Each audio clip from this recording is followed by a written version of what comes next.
Alright, let's get into it. So you might have seen the headlines, Jimmy Kimmel fired, ABC cancels Kimmel.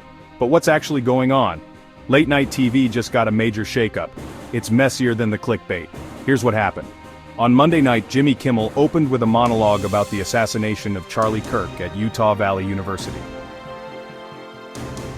Kimmel took shots at President Trump. He went further, linking the alleged shooter Tyler Robinson to the MAGA movement.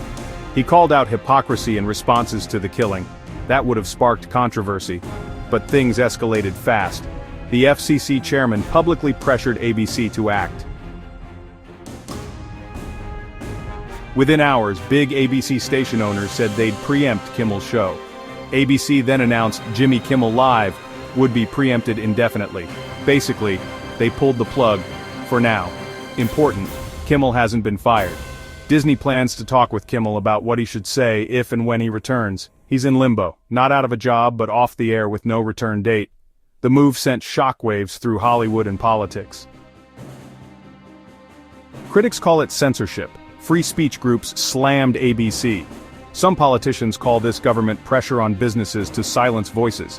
Meanwhile, President Trump celebrated the news from overseas. So what's next? Nobody really knows. Kimmel's future depends on Disney and public reaction.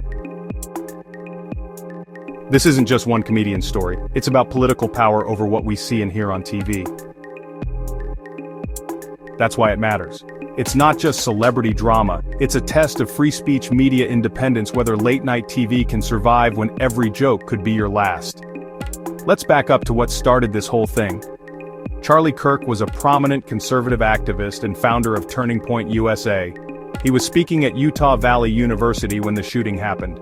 Tyler Robinson, the alleged shooter, grew up in a Utah suburb. He had a promising path, close family, good grades, 4.0 GPA. He earned a merit scholarship to Utah State University, but he left after just one semester and never returned.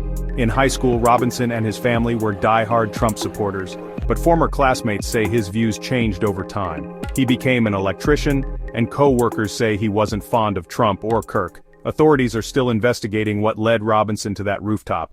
He faces charges including aggravated murder, and prosecutors are seeking the death penalty. The charges include obstruction of justice, witness tampering, and violent offense in presence of a child. This tragic event became the catalyst for everything that followed.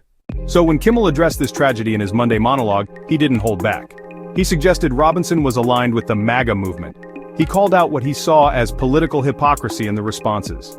The FCC chairman's public pressure on ABC was unprecedented. Station owners quickly fell in line, announcing they'd preempt the show. Many of these owners have pending mergers requiring government approval. Hollywood called ABC's decision cowardly censorship. Governor Pritzker called it government intimidation of businesses.